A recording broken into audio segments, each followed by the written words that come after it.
Perhaps the most significant phase of any international arbitration is the oral hearing before the arbitral tribunal, in which parties may present evidence and make oral submissions on the merits of the dispute. The SIAC rules afford the parties wide latitude in determining the procedures to be followed for the hearing, and some parties even go so far as to opt for arbitration by documents only and to do away with a hearing.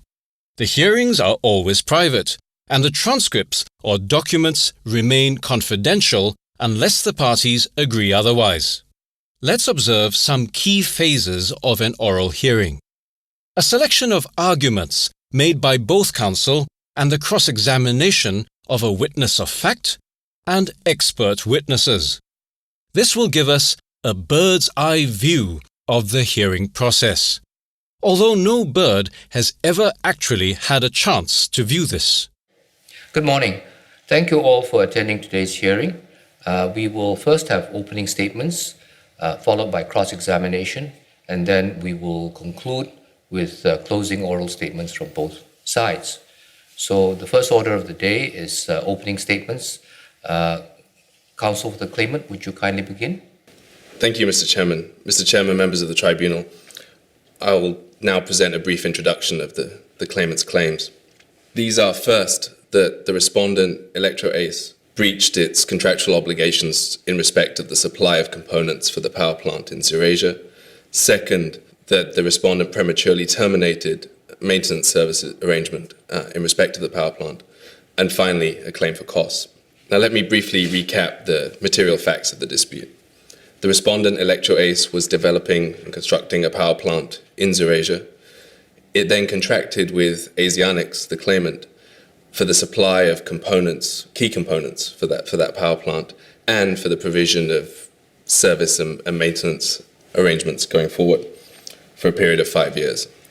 In respect of the components, the respondent agreed to pay $120 million, and in respect of the servicing maintenance arrangements, the respondent agreed to pay $4 million per year.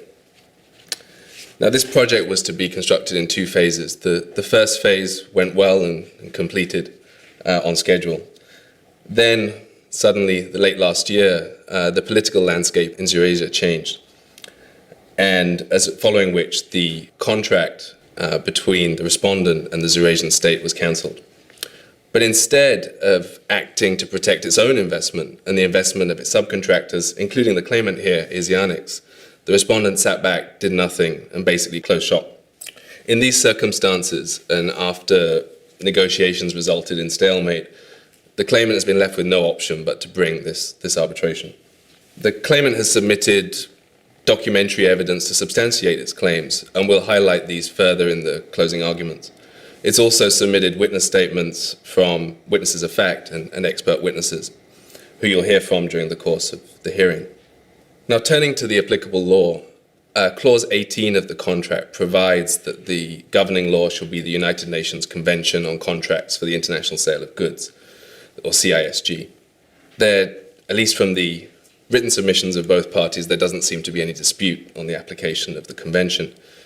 Article 11A of the convention requires that both parties, or the places of business of both parties, be in different contracting states. Here, since both Amazonia and Oceania, the respective place of business of the two parties, are both parties to the convention and have ratified the convention, that requirement is met. Moving to the legal basis for the claims, the claimant claims that respondent breached Article 53 of the convention because the respondent failed to take delivery of the goods and to pay the contract price. We will also show that Article 79 of the convention, on which the respondent relies to exclude liability, doesn't apply here.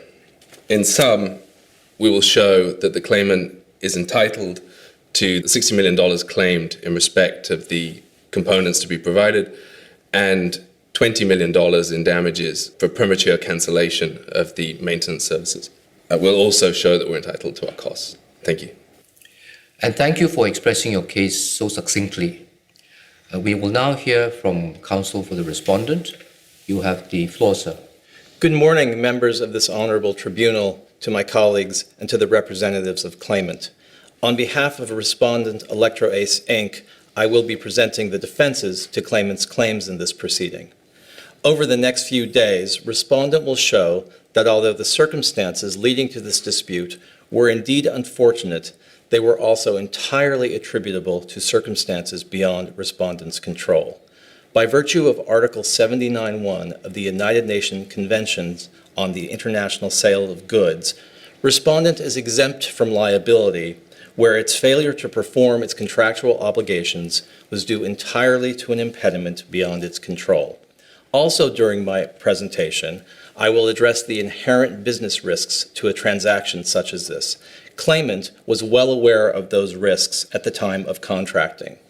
Respondent will also show that the very contract at issue in this matter precludes liability for breaches of contract resulting from political events, such as the events that took place in Eurasia in 2012 and 2013.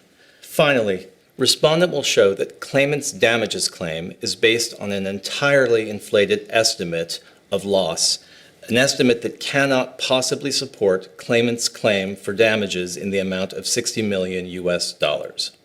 Respondent's case is well supported by an extensive documentary record that has been already placed before the tribunal and to which I will refer during the course of these proceedings.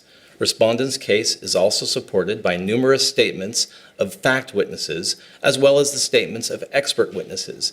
These experts will help explain the principles of Eurasian law that apply to this dispute and will also provide insights into the Eurasian political situation that led to this dispute.